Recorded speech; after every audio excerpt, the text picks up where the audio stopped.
Ola, sou Lucía Rodríguez Álvarez e defendín o pasado 17 de xaneiro a miña tese de doutoramento na Universidade de Vigo na Facultade de Historia do campus de Ourense. Esta investigación céntrase no Alto Támega transfronteirizo, no sur da provincia de Ourense e norte de Portugal.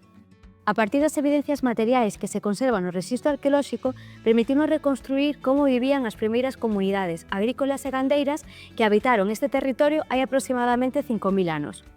Entre os resultados máis significativos, podemos destacar que a partir do estudo das ferramentas en pedra, especialmente as rochas coas que foron feitas, amosan un uso e emprego dos recursos locais, é dicir, aqueles que se atopan na contorna inmediata, como outros que son incompatibles coa xeoloxía do territorio e, polo tanto, estános a falar de redes de intercambio e de mobilidade a longa distancia, con outros puntos da Península Ibérica.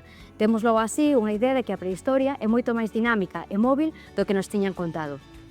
Por tanto, o Alto Támega convértese nun espazo clave para comprender a prehistoria recente do noreste peninsular, tanto polo seu papel de conexións e de territorios, como tamén polo seu alto potencial arqueolóxico.